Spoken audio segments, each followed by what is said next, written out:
আলহামদুলিল্লাহ রাব্বিল আলামিন ওয়াসসালাতু ওয়াসসালামু আলা নবিয়িনা মুহাম্মদ ওয়া আলিহি ওয়া আসহাবিহি আজমাইন, আম্মা বাদ।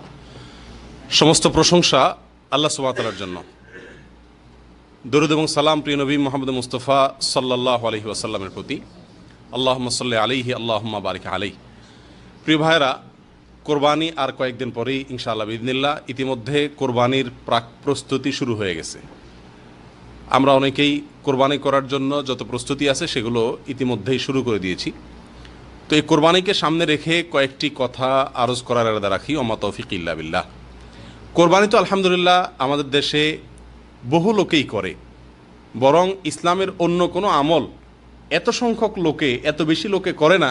কোরবানি যত বেশি মানুষ করে, যত নামাজি আছে তার চাইতে বেশি কোরবানি দাতা পাওয়া যায়, ঠিক না? ঠিক। তো কোরবানি বিপুল সংখ্যক মানুষে করলে কি হবে?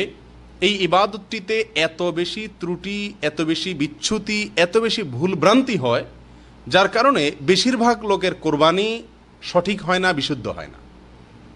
ফলে এই কোরবানি ইবাদত হওয়ার পরিবর্তে কোনো কোনো ক্ষেত্রে এটা বরং গুনাহের কারণ হয়।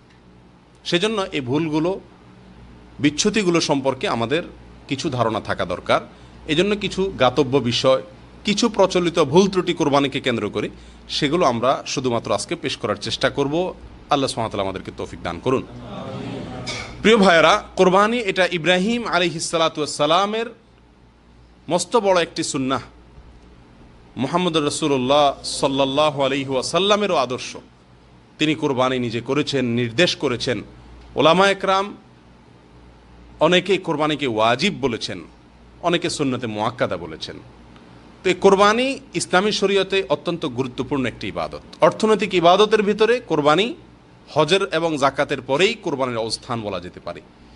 এই কোরবানি এটা একাধারে অর্থনৈতিক ইবাদত, একাধারে এখানে ত্যাগের একটা বিশাল বড় শিক্ষা আছে। কোরবানির যে ভুল ত্রুটিগুলো, বিচ্যুতিগুলো আমাদের সাধারণত অহরহ হয়ে থাকে, সেই ভুল ত্রুটি, সেই বিচ্যুতিগুলোর ভিতরে সর্বপ্রথম এবং সবচেয়ে বড় এবং প্রধান ভুল হলো কোরবানির ক্ষেত্রে নিয়তের অশুদ্ধতা। বহু লোক আমরা কোরবানি করি, অথচ আমাদের কোরবানির আগে আমাদের নিয়তটাকে সাফ এবং পরিষ্কার করে নিতে পারি না। বিশেষ করে আমাদের দেশের কথা যদি আমরা বলি, আমাদের দেশের মানুষ যারা কোরবানি করেন আলহামদুলিল্লাহ, এদের ভেতরে বেশিরভাগ লোকের কোরবানি এর পিছনে সঠিক এবং শুদ্ধ নিয়ত কাজ করে না, বরং নিয়তের ভেজাল থেকে যায় বেশিরভাগ লোকের। যেমন বহু লোক আছেন, বরং আমি বলবো সমাজের বিরাট একটা অংশ আছে যারা কোরবানি করে সামাজিক মর্যাদার দিকে লক্ষ্য করে, চক্ষু লজ্জা থেকে বাঁচার জন্য। মানুষ কি বলবে, সমাজের মানুষ কোরবানি না দিলে কি বলবে, বহু বছর কোরবানি দিয়ে আসতেছি, এবছর না দিলে কি হবে, কেমন দেখাবে, মানুষ কি বলবে, এরকম মানসিকতা থেকে অনেকে কোরবানি করেন। অনেকে কোরবানি করেন যে নতুন আত্মীয় হয়েছে, অন্য বছর ভাগে দিলেও এবছর আর ভাগে দেওয়া যাবে না, কারণ নতুন আত্মীয় হয়েছে, তার কাছে একটা মান মর্যাদার ব্যাপার আছে। এরকম চিন্তা থেকে অনেকে কোরবানি দেয় না ভাই। মেয়ে বিয়ে দিছে নতুন, তাহলে জামার বাড়িতে রান পাঠাইতে হবে, অতএব ভাগে কোরবানি দিলে চলবে না, গোটা গরু কোরবানি দিতে হবে। সারা বছর কোরবানি, সারা জীবন কোরবানি দিয়ে আসছি, অতএব এবছর যদি না দেই, অর্থনৈতিক যত টানাটানি থাকুক না কেন, এবছর যদি না দেই তাহলে চোখ বাঁচে না। এই সমস্ত চিন্তা মানসিকতা থেকে বহু লোক কোরবানি করে না ভাই। এই কোরবানিগুলো সব অশুদ্ধ কোরবানি। আর এর বাইরে সবচাইতে বড় অংশ নিয়তের ক্ষেত্রে যে ভুলটা করে, সেটা হলো কোরবানির ক্ষেত্রে এটাকে গোশত খাওয়ার একটা উৎসব, গোশত খাওয়া, গোশত সংগ্রহ করা, অল্প পয়সায় ভালো গোশত সংগ্রহ করা, এই উদ্দেশ্যে, এই ধান্দায় সমাজের বিরাট একটা অংশের মানুষ কোরবানি করে। গোশতের উদ্দেশ্যে যদি কেউ কোরবানি করে, গোশত যদি তার মূল টার্গেট এবং আসল উদ্দেশ্য হয়, তাহলে এই কোরবানি সহি হবে? আল্লাহ সুবহানাহু ওয়া তাআলা কি বলেন? লা ইয়ানালাল্লাহু লুহুমুহা ওয়ালা দিমাউহা ওয়ালাকিন ইয়ানালুহুত তাকওয়া মিনকুম। তোমাদের কোরবানির পশুর গোশত, রক্ত এর কিছুই আল্লাহর কাছে যায় না, বরং তোমাদের যে তাকওয়া, কোন মন মানসিকতা নিয়ে কোরবানি দিচ্ছ তুমি, তোমার মনের সেই তাকওয়াটুকু, এটা আল্লাহ সুবহানাহু ওয়া তাআলার কাছে পৌঁছায়। আল্লাহ সুবহানাহু ওয়া তাআলা আদম আলাইহিস সালামের দুই ছেলে হাবিল এবং কাবিল, তাদের বিষয়ে তারা আল্লাহ সুবহানাহু ওয়া তাআলার কাছে কোরবান পেশ করেছিল। কোরবান মানে হলো আল্লাহর কাছে নৈকট্য অর্জনের জন্য সাদাকা পেশ করেছিল। আল্লাহ সুবহানাহু ওয়া তাআলা কোরআনে কারিমে সেই প্রসঙ্গে বলতে গিয়ে বলেন, ইয তাকাররাবা কুরবানান ফাতুকুব্বিলা মিন আহাদিহিমা ওয়া লাম ইউতাকাব্বাল মিনাল আখার। দুই ভাইয়ে কোরবানি করেছিল, আদম আলাইহিস সালামের দুই ছেলে। একজনটা আল্লাহ সুবহানাহু ওয়া তাআলার পক্ষ থেকে কবুল হয়েছে, আরেকজনটা কবুল হয় নাই। কেন কবুল হয় নাই আর একজনটা কবুল হয়েছে, যে সেটা কেন হয়েছে সে প্রসঙ্গে আল্লাহ সুবহানাহু ওয়া তাআলা বলেন, ইন্নামা ইয়াতাকাব্বালুল্লাহু মিনাল মুত্তাকিন। ইন্নামা ইয়াতাকাব্বালুল্লাহু মিনাল মুত্তাকিন, নিঃসন্দেহে আল্লাহ সুবহানাহু ওয়া তাআলা কেবল মুত্তাকিদের পক্ষ থেকেই গ্রহণ করেন। মুত্তাকিদেরটাই আল্লাহ তাআলা কি করেন? কবুল করেন। তাহলে বোঝা গেল কোরবানি সবাইটা আল্লাহর কাছে মাকবুল হয় না। সবার কোরবানি কি হয় না ভাই? আল্লাহর কাছে গ্রহণযোগ্য হয় না। আল্লাহর কাছে গ্রহণযোগ্য হয় কার কোরবানি? যার ভিতরে তাকওয়া আছে, যে তাকওয়ার তাড়নায় কোরবানি করেছে। যে কোরবানি করেছে কিসের তাড়নায়? তাকওয়ার তাড়নায়, গোশতের তাড়নায় না, সমাজের মানুষ কি বলবে সেই তাড়নায় না, হ্যাঁ, বিয়ের বাড়ির তাড়নায় না, মেয়ে বিয়ে দিছে নতুন করে সেই তাড়নায় না, সারা জীবন দিয়ে আসছে এবছর না দিলে মানুষ কি বলবে সেই তাড়নায় না, কোরবানি না দিলে ছেলে ফেলে কার মুখের দিকে চেয়ে থাকবে সেই তাড়নায় না, এই সমস্ত তাড়নায় না। বরং কোরবানি তিনি করেন কেন? আল্লাহকে সন্তুষ্ট করার জন্য। নবী সাল্লাল্লাহু আলাইহি সাল্লামের নির্দেশ, তার সুন্নাহ, সেটাকে ফলো করার জন্য কোরবানি করেন। এরকম ব্যক্তিদের কোরবানি শুধুমাত্র আল্লাহ সুবহানাহু ওয়া তাআলা গ্রহণ করেন। প্রিয় ভাইরা, অতএব কোরবানির ক্ষেত্রে এই যে নিয়তের অশুদ্ধতা, এই জিনিসটা আমাদের খুব বেশি খেয়াল রাখা উচিত। সহিহ মুসলিমের হাদিসে আসছে, নবী সাল্লাল্লাহু আলাইহি সাল্লাম বলেছেন, ইন্নাল্লাহা লা ইয়ানজুরু ইলা সুওয়ারিকুম ওয়া আমওয়ালিকুম। আল্লাহ সুবহানাহু ওয়া তাআলা তোমাদের মাল সম্পদ, কত টাকা দিয়ে তুমি গরু কোরবানি দিচ্ছ, কতগুলা দিছ, এটা আল্লাহ সুবহানাহু ওয়া তাআলা দেখেন না। তোমাদের গরুর আকৃতি, সাইজ কত বেশি, এটা আল্লাহ সুবহানাহু ওয়া তাআলা দেখবেন না। আল্লাহ সুবহানাহু ওয়া তাআলা কি দেখবেন? ওয়ালাকিন ইয়ানজুরু ইলা কুলুবিকুম ওয়া আমালিকুম। আল্লাহ দেখবেন তোমাদের অন্তরের অবস্থা কি, কোন মানসিকতা থেকে কোরবানি দিচ্ছ, কোন উদ্দেশ্যে কোরবানি দিচ্ছ, সেটা আল্লাহ সুবহানাহু ওয়া তাআলা দেখবেন। এই জন্য প্রিয় ভাইরা, কোরবানির ক্ষেত্রে আমরা বারবার বলি, আবারও বলি, সবচেয়ে বড় ভুল হলো আমাদের দেশে বেশিরভাগ লোকের কোরবানি এটা ইবাদত হিসাবে হয় না, এটা হয় শুধুমাত্র নিজস্ব মানমর্যাদা রক্ষা করার একটা তাগাদায়, অথবা গোশত সংগ্রহ করার একটা উৎসব হিসাবে, বাস। এর পিছনে নেক আমল, আল্লাহর কাছে আল্লাহ সন্তুষ্টির উদ্দেশ্যে করা, আল্লাহর কাছে আজর এবং সওয়াব পাওয়া, এই উদ্দেশ্যে করা, নবী সাল্লাল্লাহু আলাইহি সাল্লামের সুন্নাহর অনুসরণ করা, এই চিন্তা থেকে কোরবানি করা মানুষের সংখ্যা খুবই নগণ্য, খুবই কম। প্রিয় ভাইরা, এই জন্য আমাদের দেশে দেখবেন একটা প্রতিযোগিতা কোরবানির সময় শুরু হয়। কি প্রতিযোগিতা? কে কার চাইতে কত বড় গরু কিনবে, কে কার চাইতে কত দামি গরু কিনবে, কে কত বেশি দিবে। সামাজিকভাবে যার সাথে যার প্রতিদ্বন্দ্বিতা থাকে, যার সাথে যার প্রতিযোগিতা থাকে, সে তার সাথে কোরবানির সংখ্যা এবং কোরবানি গরুর সাইজ এগুলা নিয়ে প্রতিযোগিতায় নামে। এটাকে দেখতে মনে হয় যে ভালো কাজে প্রতিযোগিতা নামছে, আসলে ভালো কাজে প্রতিযোগিতা না। এটা হলো নিজের মাতবরি, সর্দারি, নিজের শ্রেষ্ঠত্ব এগুলো জাহির করার জন্য, ঠিক না ঠিক? বর্তমান এমপি সাহেব যদি 10টা গরু কোরবানি দেয়, তাহলে ভবিষ্যৎ এমপি ইলেকশন করবে যিনি, তিনি 12টা 15টা দেওয়ার চেষ্টা করে, ঠিক না ঠিক? শুধু এমপি সাহেব, মন্ত্রী সাহেব না, আমাদের সমাজেও আমরা যখন বসবাস করি, প্রতিবেশী, পাড়া, মহল্লা, যার সাথে আমার একটু প্রতিযোগিতা আছে, সবসময় চেষ্টা করি তার উপরে ওঠার জন্য। এই যে উপরে ওঠার চেষ্টা, এটা আল্লাহকে সন্তুষ্ট করার জন্য যদি হতো তাহলে সেটা প্রশংসনীয় হতো। কিন্তু এই চেষ্টাটা হলো শুধুমাত্র সমাজে নিজের প্রভাব জাহির করার জন্য, ঠিক না ঠিক? আল্লাহ সুবহানাহু ওয়া তাআলা আমাদেরকে সহি শুদ্ধভাবে কোরবানি করার তৌফিক দান করেন। প্রিয় ভাইরা, যদি উদ্দেশ্যের অসাধুতা থাকে, নিয়তের ভিতরে গড়বড়ি থাকে, গোশতই যদি ধান্দা থাকে, তাহলে কোরবানি কবুল হবে না। এই কোরবানির কোনো মূল্য আছে? কোনো মূল্য নেই। আল্লাহ সুবহানাহু ওয়া তাআলা আমাদের সকলকে সহি শুদ্ধভাবে কোরবানি করার তৌফিক দান করেন।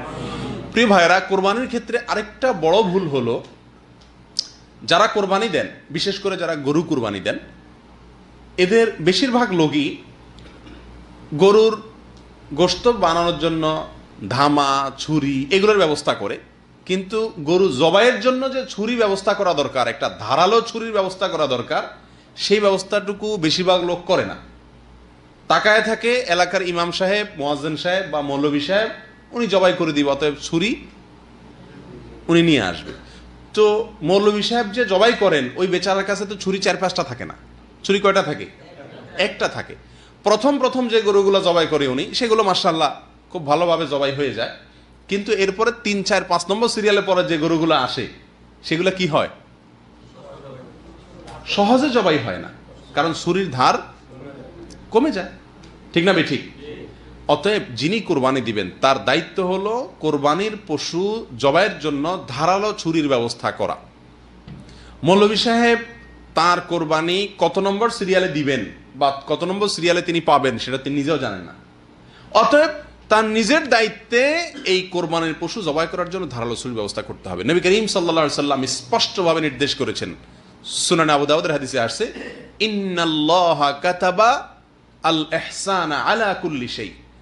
আল্লাহ তাআলা প্রত্যেকটা বস্তুর প্রতি ইহসান, দয়া দেখানোর নির্দেশ আল্লাহ সুবহানাহু ওয়া তাআলা করেছেন, অবধারিত আমাদের জন্য আল্লাহ সুবহানাহু ওয়া তাআলা করেছেন।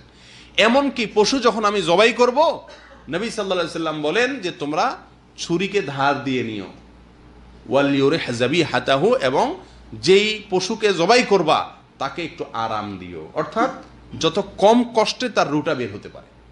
আপনি যদি পোষাইতেই থাকেন ভোতা ছুরি নিয়া, তাহলে দীর্ঘ সময় পর্যন্ত কষ্ট হবে।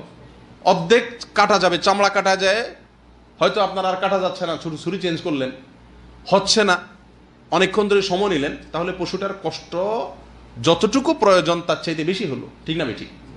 এটা অনুচিত। আমি শুধুমাত্র সেই সব ভুলগুলোর কথাই বলবো যে ভুলগুলো অহরহ সবার ভিতরে আছে। এই ভুলগুলা সবার ভিতরে আছে কিনা? নেই। সমাজে কয়জন মানুষ নিজের গরু জবাইয়ের জন্য ভালো ধারালো ছুরির ব্যবস্থা রাখে? বলেন। গোশত হাড্ডি বানানোর জন্য ব্যবস্থা আছে, কিন্তু জবাইয়ের জন্য মৌলভী সাহেবের দিকে তাকায় থাকে। আর মৌলভী সাহেবদের ছুরি বাস্তবতা হলো যে 2, 4টা 5টা জবাই করার পরে বেচারাদের আর হাতও আগায় না, শরীরও কাঁপে, আর ছুরির ধারও চলে যায়। এরপরের বাকি যেগুলো হয় সেগুলোতে পশুর অনর্থক, অযথা, অহেতুক পশুকে দীর্ঘ সময় পর্যন্ত কষ্ট দেওয়া হয়। ঠিক না বেঠিক? আর এটা শরীয়তের সম্পূর্ণ নিষেধ। এটা হলো একটা ভুল। আরেকটা বড় ভুল হয় কোরবানি করতে গিয়ে, সেটা হলো নিজের পশু নিজে জবাই না করা। নিজের পশু, নিজের কোরবানির পশু নিজের হাতে জবাই না করা, এটা আরেকটা ভুল। আমাদের দেশে কয়জন লোক কোরবানি করতে গিয়ে নিজের পশুটা নিজে জবাই করেন? খুব কম না? সবাই ওই হুজুর বা মৌলভী সাহেবের দিকে তাকায় থাকেন। ঠিক না বেঠিক? অথচ বুখারী মুসলিমের হাদিসে আসছে, নবী করিম সাল্লাল্লাহু আলাইহি সাল্লাম তার কোরবানির পশু নিজের হাতে তিনি জবাই করেছেন। যাবাহাহুমা বিয়াদিহি। তিনি 2টি কোরবানি করেছেন, তার 2টাই তিনি নিজের হাতে কি করেছিলেন? জবাই করেছেন।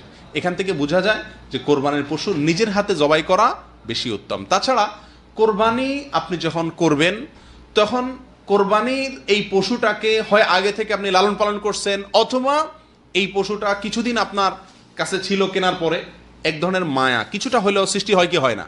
আপনি নিজের হাতে যখন তার গলায় ছুরি দিবেন, আপনার ভেতরে এক ধরনের কষ্ট হবে কি হবে না? এই কষ্টটুকু তো এক ধরনের ত্যাগ। ত্যাগ কি ত্যাগ না? এই জন্য নিজের হাতে যখন আপনি কোরবানি করবেন, তখন কোরবানির ভিতরে ত্যাগের মাত্রাটা অনেক বেশি থাকে। সেজন্য একজন মানুষ চেষ্টা করা উচিত যে আমার নিজের পশুটা আমি কোরবানি করব। কোরবানি করার ছুরি নাই, হুজুরের কাছে ছুরি আছে, হুজুরের ছুরি তো আমাকে দিবে না, প্রয়োজনে হুজুরকে ছুরি বানানিয়া টাকা দিয়ে দিব, কিন্তু আমারটা আমি করার চেষ্টা করব। আমার দেশে যারা নিজের কোরবানি নিজে করেন না, তারা 2 কারণে করেন না। 1 নম্বর হলো যে কোরবানির অনেক দোয়া দুরুদ আছে, এই সমস্ত দোয়া দুরুদ আমরা জানি না, হুজুর সাহেব পারে অতএব উনি করে দেখ। ঠিক না বেঠিক? অথচ কোরবানি করার জন্য তেমন কোনো দোয়া দুরুদের প্রয়োজন নাই। সহিহ বুখারীর হাদিসে আসছে নবী সাল্লাল্লাহু আলাইহি সাল্লামের কোরবানির প্রসঙ্গে যে তিনি সাম্মা ওয়া কাব্বার, বিসমিল্লাহ বলছেন, আল্লাহু আকবার বলছেন। জবাইয়ের সময় কি বলছেন? বিসমিল্লাহি আল্লাহু আকবার। অতএব জবাই করার শুরুতে আর কোনো দোয়া নাই, একটাই দোয়া, বিসমিল্লাহি আল্লাহু আকবার। এটা জানে না এমন মানুষ কে আছে বলেন? সবাই জানে। ঠিক না বেঠিক? অতএব নিজের পশু নিজে কোরবানি করার হিম্মত থাকা উচিত কি উচিত না? আরেকটা কারণে নিজের পশু নিজে জবাই করে না, সেটা হলো যে যদি আমি জবাই করতে যাই, আমার তো জবাইয়ের সিস্টেম জানা নাই, কোন জায়গায় পোজ দেবো কোন জায়গায় পোজ দেবো না। মৌলভী সাহেব বেচারা জবাই করতে করতে অভ্যাস হয়ে গেছে, উনি জানায় কোন জায়গায় পোজ দিতে হবে। এই কারণে অনেকে করে না। এই যে একটা হেজিটেশন আমাদের ভিতরে থাকে, এটা থাকা উচিত না। কারণ আপনি কোন জায়গায় জবাই করবেন মৌলভী সাহেবের জিজ্ঞেস করলেই তো বলে দিবে, কসাইদেরকে জিজ্ঞেস করলেই তো বলে দিবে। এটা তো খুব কঠিন কিছু না, সামান্য একটু জায়গা, 1 বিঘত জায়গা গলাটুকু, এর ভিতরে মাঝখানে বরাবর প্রায় জবাই করতে হয়। আপনি আশপাশে যারা অভিজ্ঞ তাদের যে কাউকে জিজ্ঞেস করলে হয়ে যায়। অতএব যে অজুহাতে আমরা নিজের কোরবানির পশু নিজে জবাই করি না, সেই অজুহাতের একটাও যৌক্তিক না, গ্রহণযোগ্য না। ঠিক না ঠিক? অতএব নিজের কোরবানির পশু নিজে জবাই করার চেষ্টা করা উচিত। এটাও আমাদের সমাজের মানে হাজারের ভিতরে 2-4-10 জনে 20 জনে করে কিনা সন্দেহ আছে। ঠিক না ঠিক? অতএব এটা লক্ষ্য করা উচিত আমাদের। আরেকটা বড় ভুল হয় আমাদের, সেটা হলো কোরবানির পশু জবাই করার আগে আমরা মনে করি যে ভাগে কোরবানি দিলে, যে কয় ভাগে কোরবানি দিচ্ছে, যে কয়জনে কোরবানি দিচ্ছে তাদের সবার নামের লিস্ট লিখে যিনি জবাই করেন তিনি পড়ে ওই নামগুলা তারপরে জবাই করতে হয়। ঠিক না ঠিক? এই জন্য আমরাও লিস্ট আগে ভাগে লিখে রাখি এবং ওই মৌলভী সাহেবের হাতে ধরাই দিই। মৌলভী সাহেব একটা একটা করে মন্ত্রের মতো করে নামগুলা পড়ে, এরপরে বিসমিল্লাহ আল্লাহু আকবার কইলা জবাই করে। আর যে নাম না পড়ে জবাই করছে মৌলভী সাহেব, তো মৌলভীর টাকা কেউ দিবে না, কারণ ভক্তিই হবে না। ঠিক না ঠিক? অথচ এই কাজটার কোনো ভিত্তি নেই, কোনো ভিত্তি নেই। শরীয়তে জবাইয়ের আগে যে কয়জনে কোরবানি দিচ্ছেন ভাগে দেন আর একাই দেন, যারা কোরবানি দিচ্ছেন তাদের নাম মুখে নেওয়া, উল্লেখ করার কোনো নির্দেশনা ইসলামী শরীয়তে নাই। এটা কোত্থেকে আসছে আল্লাহ ভালো জানে, এটা একটা ভুল ধারণা।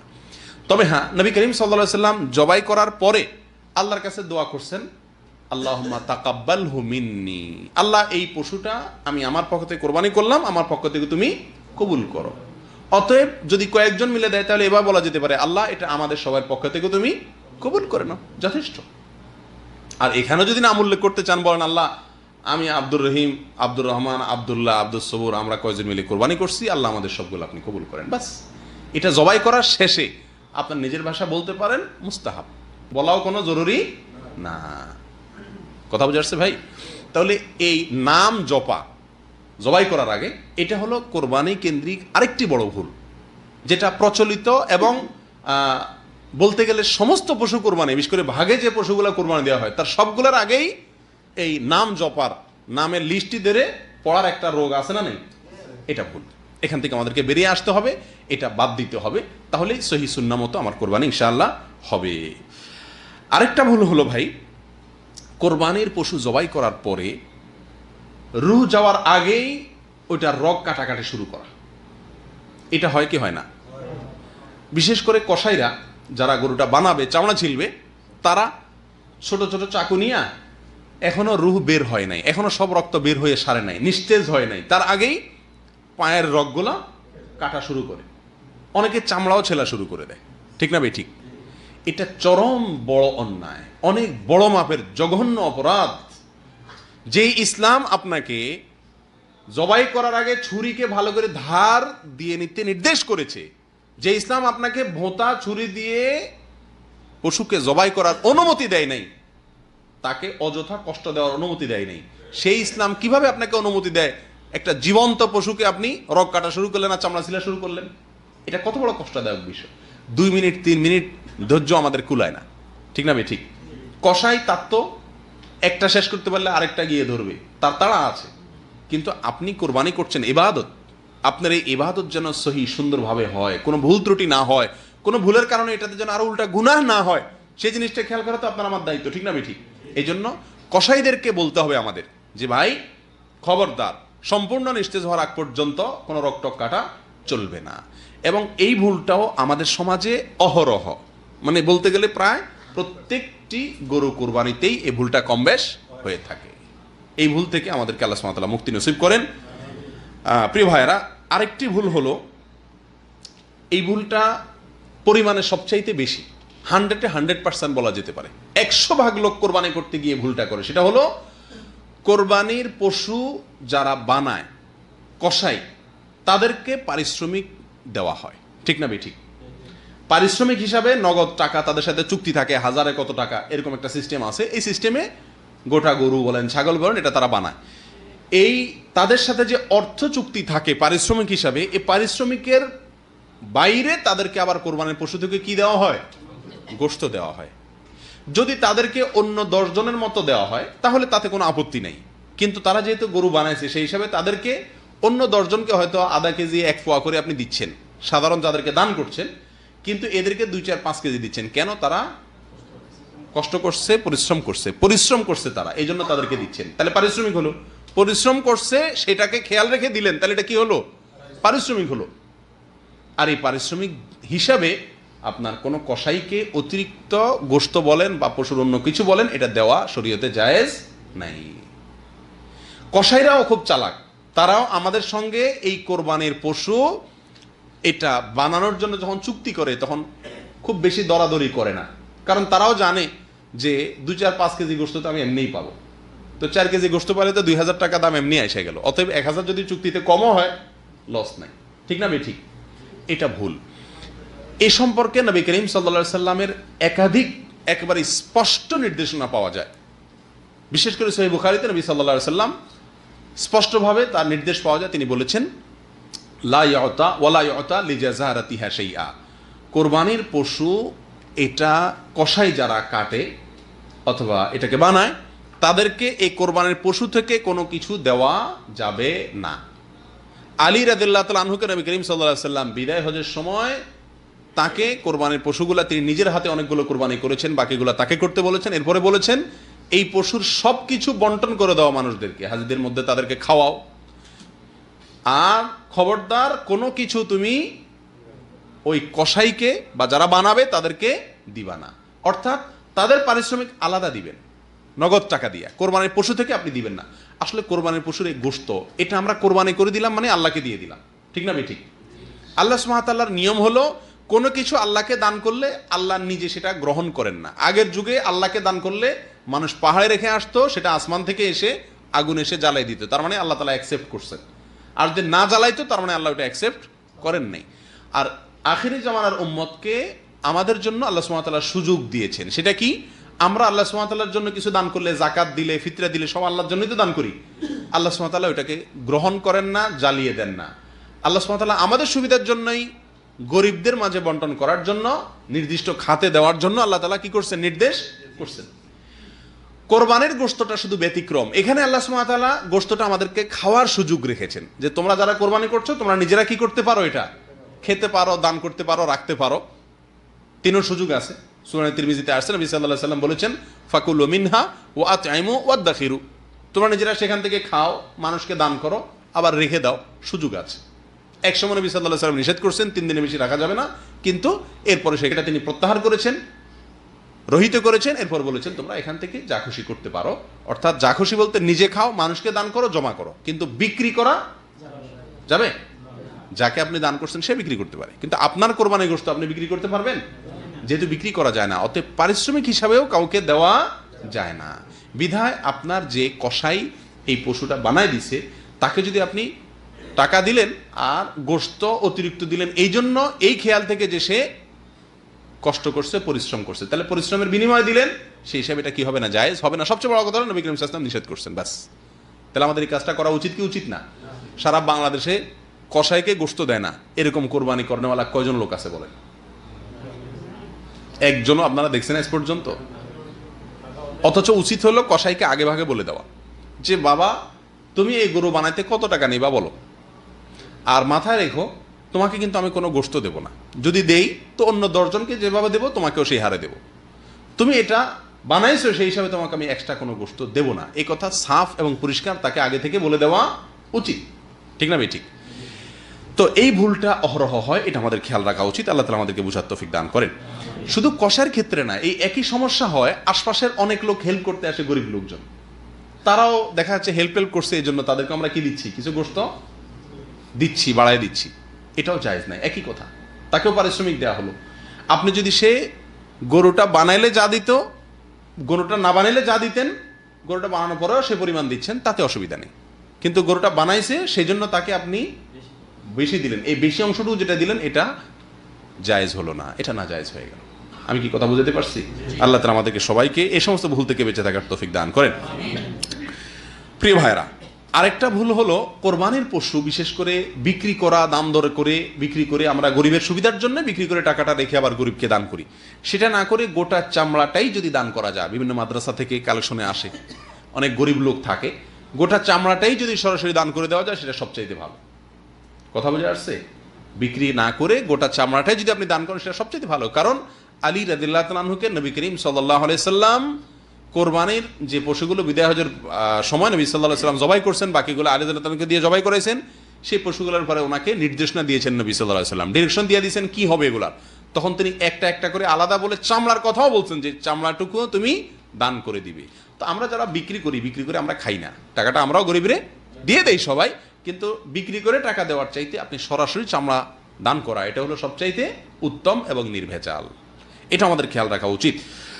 আরেকটা ভুল হলো ভাই, কোরবানির গোশতের ক্ষেত্রে সামাজিকভাবে বন্টন করার একটা সিস্টেম অনেক এলাকাতে প্রচলিত আছে। অর্থাৎ ভাগে কোরবানি দিলে সমাজের মোড়ল মাতবররা সব কোরবানি থেকে, গরু হোক ছাগল হোক, সেখান থেকে 1/3 গোশত উঠায় নেয়, কালেকশন করে, এরপরে সমাজের গরিবদের মাঝে সেটা বন্টন করে। এটা আরেকটা অন্যায় কাজ। দেখতে মনে হচ্ছে কাজটা খুব ভালো কাজ, যে একটা শৃঙ্খলার সাথে বন্টন করা হচ্ছে, সবাই যার যার মতো কি দিত না দিত, সমাজের নেতারা, মোড়ল মাতবররা, গ্রামের নেতারা, এরা আপনার সবাইগুলো থেকে 3/1 করে করে উঠায় নিয়ে তারা এবার গণহারে দিচ্ছে। এটা বোধহয় সুন্দর বন্টন হচ্ছে না ভাই। এই পদ্ধতিটা গর্হিত এবং এটা পরিত্যাজ্য, এটা পরিহার্য। এই পদ্ধতিটা উচিত না এবং কোরআন হাদিসের সাথে এটা সঙ্গতিপূর্ণ না। কারণ কোরবানির পশু শুধু নয়, যে কোনো ক্ষেত্রে নবী সাল্লাল্লাহু আলাইহি সাল্লাম স্পষ্টভাবে বলেছেন, লা ইয়াহিল্লু মাল ইমরিইন মুসলিমিন ইল্লা বিতিবি নাফসি। কোন মুসলমানের সম্পদ তার মনের সন্তুষ্টি ছাড়া এটা দান হিসাবে গ্রহণ করা বা যে কোনোভাবে গ্রহণ করা, এটা কি নাই, জায়েজ নাই। আল্লাহ সুবহানাহু ওয়া তাআলা এই কোরবানির পশুর গোশত দিয়েছেন কাকে? যে কোরবানি দিয়েছে তাকে, ঠিক না বেঠিক? নবী সাল্লাল্লাহু আলাইহি সাল্লাম তাকে সুযোগ দিয়ে দিয়েছেন, ফাকুলু মিনহা ওয়া আতইমু ওয়াদাখিরু, তুমি খাও, দান করো, জমা করো। তাকে স্বাধীনতা দিয়ে রাখছেন কি রাখে নাই? কিন্তু আপনি সামাজিকভাবে যখন 3/1 রেখে দিচ্ছেন, বহু লোক এমন থাকতে পারে যে বেচারা 1 কোরবানি বা 2 কোরবানি দিছে, তার নিজস্ব আত্মীয় স্বজন আছে, তাদেরকে হয়তো একটু বেশি করে দিত, কিন্তু আপনি তো নিয়ে আপনার মতো করে বন্টন করবেন। সে কিছু বলতেও পারে না, কারণ সামাজিক সিস্টেম হয়ে গেছে, ঠিক না বেঠিক? তাহলে তার মনের অসন্তুষ্টি সত্ত্বেও তাকে দিতে হচ্ছে, হচ্ছে কি হচ্ছে না? এবং এর পরিমাণ বরং সবচাইতে বেশি। বেশিরভাগ লোকই তার নিজের মতো করে স্বাধীনভাবে তিনি দিতে চান। আপনি যখন নিয়ে আপনার মতো করে বন্টন করেন, তখন তার সে স্বাধীনতা ক্ষুণ্ণ হয়, তার পছন্দ মতো সে দিতে পারে না। এই জন্য এটা অন্যায় এবং এটা গর্হিত কাজ। কেউ যদি 1 ফোঁটাও না দেয়, শরীয়ত তার জন্য কোনো কোনো বাধ্যবাধকতা আছে? কেউ যদি পুরাটুকু সে রেখে খায়, শরীয়ত তাকে এটা বলবে না যে তোমার কোরবানি হয় নাই। তার যদি নিয়ত সাফ থাকে আর সে পুরাটুকু রেখে খায়, খেতে পারে। যদিও পুরাটুকু এবং যত বেশি সম্ভব দান করা উচিত। 3/1 বলে কথা না, যত বেশি দান করা যায় ততই ভালো। কিন্তু এর মানে তো এই না যে সামাজিকভাবে সিস্টেম করে তার কাছ থেকে চাঁদা আদায়ের মতো করে 1/2 আপনি আদায় করে নিয়ে যাবেন। এটা অবিচার, এটা জুলুম, এটা জবরদস্তিমূলক দান আদায় করা। এটাকে শরীয়ত কোনোভাবে কি করে না, অনুমোদন দেয় না। বিধায় এটাও আমাদের পরিহার করা উচিত। বড় দাগের ভুলের ভিতর একটা হলো, কোরবানির ঈদের আগে 10টা দিন ইবাদতের বিশাল বড় সিজন। জিলহজের চাঁদ উঠলে 1 তারিখ থেকে নিয়ে 10 তারিখ পর্যন্ত, ঈদের আগ পর্যন্ত এই 10টা দিন অনেকগুলো আমলের, অনেকগুলো ইবাদতের একটা বিশাল বড় সিজন এবং মৌসুম। নবী করিম সাল্লাল্লাহু আলাইহি সাল্লাম এই 10 দিন আমাদেরকে অনেকগুলো কাজের জন্য কি করছেন, নির্দেশ করে গেছেন। অনেকগুলো কাজের পরামর্শ তিনি দিয়ে গেছেন, নির্দেশনা দিয়ে গেছেন। আমরা কোরবানিকে কেন্দ্র করে কোরবানির ঈদের আগে আমাদের একমাত্র ব্যস্ততা থাকে কোরবানির প্রস্তুতি। কোরবানির ঈদের 10 দিন 15 দিন আগ পর্যন্ত গরু কেনা, ভাগিদার ঠিক করা, কষাই ঠিক করা, বাস এই সমস্ত আয়োজন নিয়ে আমরা কি থাকি, ব্যস্ত থাকি। অথচ কোরবানি ছাড়াও এই সিজনের, এই কোরবানির ঈদের মৌসুমের এই সিজনের আরো 9টি ইবাদত আছে। আরো কয়টি ইবাদত আছে? 9টি আমল কোরআন এবং সুন্নাহ দ্বারা প্রমাণিত আমল আছে। সে আমলগুলোর বেশিরভাগ আমলের পরে আমরা বেমালুম ভুলে বসে থাকি, অথচ শুধুমাত্র কোরবানি নিয়ে কি থাকি, ব্যস্ত থাকি। আসলে এই কোরবানি নিয়ে ব্যস্ত থাকার কারণ হলো যে এটা সুবিধাজনক আমল, এটা মিষ্টি আমল। কোরবানি করলে গোশত খাওয়া যায়, সারা বছর 6 মাসে 4 মাসের গোশত একসাথে উঠে চলে আসে, ফ্রেশ গোশত খাওয়া যায়, সুবিধা আছে। আর সেজন্যই এই আমলটার পিছনেই সবচাইতে আমরা বেশি হুমড়ি খেয়ে পড়ি। এই আমলের চাইতে বেশি গুরুত্বপূর্ণ আমল হজ। বহু লোক আছে 10 বছর 15 বছর 20 বছর পর্যন্ত তিনি কোরবানি দিচ্ছেন, অথচ তিনি হজ করছেন না। আল্লাহ সুবহানাহু ওয়া তাআলা সামর্থ্য দিয়েছেন, কিন্তু হজ এখনো করছেন না। এখনো হজের বয়স হয় নাই। কোরবানির জন্য এটা বলে না যে বয়স হয় নাই, বলে একজন যুবক মানুষ, ইয়াং মানুষ, নতুন চাকরি করে, ব্যবসা বাণিজ্য আছে, কোরবানি করে, আছে না? কিন্তু হজ করতে বলে যে এখনো বয়স হয়নি। কোরবানির গুরুত্ব বেশি না হজের গুরুত্ব বেশি? হজের গুরুত্ব বেশি। হজ ইসলামের রোকন, ফরজ, সেই হজের কোনো খবর নাই। ঠিক তেমনি ভাবে কোরবানির পাশাপাশি এই 10 দিনের আরো অনেক আমলের ভিতরে একটা আমল হলো তাকবীর, তাহলিল, তাহমিদ পাঠ করা। নবী সাল্লাল্লাহু আলাইহি ওয়াসাল্লাম বলেছেন, ফাআকফিরু ফীহিন্না মিনাত তাকবীরি ওয়াত তাহলিলি ওয়াত তাহমিদি। জিলহজের প্রথম দশক আসলে তোমরা বেশি বেশি আল্লাহু আকবার, আল্লাহু আকবার, লা ইলাহা ইল্লাল্লাহু, আল্লাহু আকবার, আল্লাহু আকবার, ওয়ালিল্লাহিল হামদ, এভাবে এবং আরো বিভিন্ন ফরম্যাটে সাহাবা একরাম থেকে বর্ণিত আছে। যেভাবে হোক আল্লাহর বড়ত্ব বর্ণনা করা, প্রশংসা বর্ণনা করা, একত্ববাদ বর্ণনা করা, এটা বেশি বেশি এই দিনগুলোতে করতে বলা হয়েছে। সাহাবী আবু হুরায়রা এবং আব্দুল্লাহ ইবনে ওমর রাদিয়াল্লাহু তাআলা আনহুমা তারা বাজারে চলে যেতেন এই দশকে। কেন? জোরে জোরে তাকবীর বলবেন যাতে শুনে অন্যরা পড়তে পারে। কত উৎসাহ তাদের ভিতরে এই আমল করার ব্যাপারে। কোরবানি করেন কিন্তু সারা এই 10 দিনের ভিতরে 10-12 তাকবীর পড়েন নাই, এরকম লোকের সংখ্যাই আমাদের সমাজে সবচাইতে বেশি। আপনি কোরবানির গুরুত্ব বুঝলেন, তাকবীরের গুরুত্ব বুঝলেন না। সাহাবীদের ভিতরে এত বেশি পরিমাণে কোরবানি করার সামর্থ্য ছিল না, এত বেশি পরিমাণ কোরবানি ছিল না, কিন্তু তাকবীরের আমলটা সবাই কম বেশি করার চেষ্টা করতেন। কোরবানি যত বেশি আমাদের দেশে দৃশ্যমান দেখা যায়, তাকবীরের আমলটা দৃশ্যমান দেখা যায়। বাজারে কোনো তাকবীরের আওয়াজ শোনা যায়? ঘরে, বাড়িতে, আশপাশে কোথাও না। সৌদি আরবে আপনারা দেখবেন যে সৌদিয়ানরা বেশিরভাগ লোকেরাই ছাগল দিয়ে কোরবানি দেয়, দুম্বা দিয়ে কোরবানি দেয়, একটা বা দুইটা দেয় বড় জোর। অনেকে আছে বিভিন্ন সংস্থা দিয়ে দেয়, সেখান থেকে অর্ধেক গোশত আনে, অনেক সময় আনেও না। এ হলো তাদের কোরবানির চিত্র। ওট, গরু এরা ইচ্ছা করলে দিতে পারে কি পারে না? টাকার তো অভাব নাই। কিন্তু আমাদের দেশে মাশাআল্লাহ একটু সামান্য কিছু টাকার মালিক হলে গোটা গরু কোরবানি দেয়, ঠিক না? ঠিক।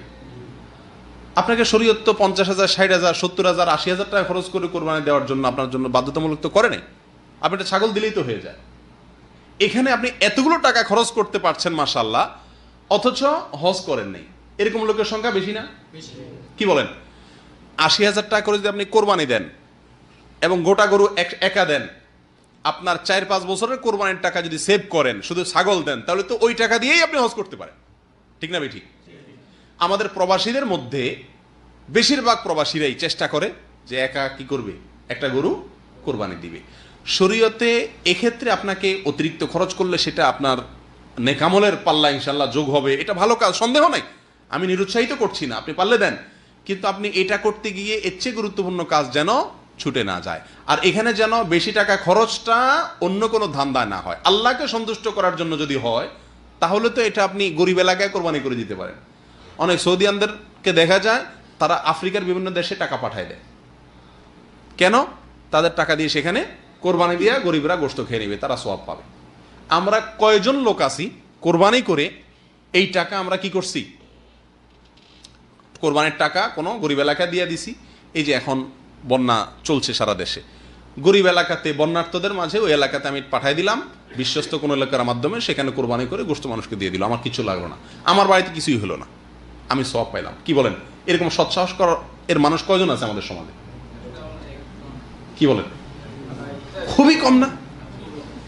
কি বলে আমার বাড়িতে কোরবানি হবে না, মানুষ কি বলবে? মানুষ বলবে এটা কি? সবাই কোরবানি করবে, আমার বাচ্চারা কার দিকে চেয়ে থাকবে? যাই হোক, এই সমস্ত উদ্দেশ্যের কারণে আমরা এই দশকে শুধুমাত্র কোরবানি নিয়েই পড়ে থাকি। কোরবানির চাইতে গুরুত্বপূর্ণ অথবা তার কাছাকাছি গুরুত্বের আরো অনেক আমল আছে, সেই আমলগুলো আমরা বেমালুম ভুলে যাই। এই ভুলটা থেকে আমাদেরকে বেরিয়ে আসতে হবে। সর্বশেষ যে ভুলটির কথা বলবো সেটা হলো, আমাদের দেশে যারা কোরবানি করি আমরা, গরু হোক ছাগল হোক, প্রত্যেকেই যার যার পশু কোরবানি করে কোন রকম সেখানে পানির পশুর বর্জ্য, ময়লা, রক্ত সেখানে একটু পানি টানি ঢেলে দিয়ে গোশতগুলা নিয়ে বাসায় চলে যায়, ঠিক না? ঠিক। বুড়িটারে গটরট রাস্তার আশেপাশে কোনো জায়গায় খাল বিল কিছু একটা পাইলে সেখানে কোন রকম ময়লাগুলা বর্জ্যগুলা ফেলে বুড়িটা নিয়ে আমরা বাসায় চলে যাই, ঠিক। এটা জঘন্য একটি ভুল, এবং এই ভুলটি আমাদের দেশে প্রত্যেকটি কোরবানিকারী ব্যক্তি করছে। আরেকজনে যদি কোনো কষ্টদায়ক বস্তু ফেলে সেটা সরানো, এটা ইমানের অঙ্গ। আর আপনি নিজেই যদি এমন কিছু ফেলেন যেটা অন্যের কষ্টের কারণ হয়, তাহলে সেটা কি হবে? উল্টা কুফুরির অঙ্গ হয়ে যাবে না সেটা? জন্য এই জিনিসটা আমাদের সকলের খেয়াল করা উচিত যে আমার কোরবানির পশুর রক্ত হোক, বর্জ্য হোক, কোনো কিছু ফেলে যাব না। কোরবানি ঈদের পরে আমাদের দেশে শহরে বলেন, গ্রামে বলেন, কোথাও রাস্তা দিয়ে চলাচল করা যায় না 2-4-10 দিন 20 দিন, ঠিক না বেঠিক? গন্ধ, নাকে হাত দিয়ে চলতে হয়।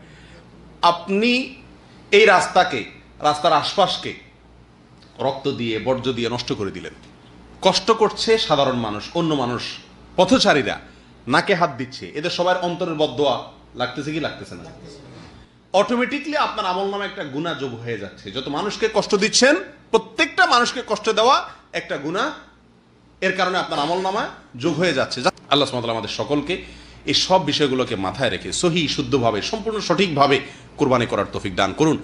বাস্তব কথা, আমাদের দেশের শত শত হাজার হাজার লক্ষ লক্ষ লোক কোরবানি করে মাশাআল্লাহ, কিন্তু এর ভিতরে সীমিত সংখ্যক সামান্য কিছু লোকের কোরবানি হয়তো মাকবুল হয়, গ্রহণযোগ্য হয়। এর সবচেয়ে বড় সমস্যা হলো অন্তরের অশুদ্ধ নিয়ত। আমি কেন কোরবানি করছি, এই জিনিসটাকে আমরা ভালো করে নিজেরা শুদ্ধ এবং সঠিক করতে পারিনি। আর এই কারণে আমাদের কোরবানিগুলো কি হয় না, গ্রহণযোগ্য হয় না। আল্লাহ সুবহানাহু ওয়া তাআলা আমাদের সকলকে সংশোধন হওয়ার এবং বিশুদ্ধভাবে কোরবানি করার তৌফিক দান করুন। জাযাকুমুল্লাহ ওয়া আখিরু দাওয়ানা আনিল হামদুলিল্লাহি রাব্বিল আলামিন।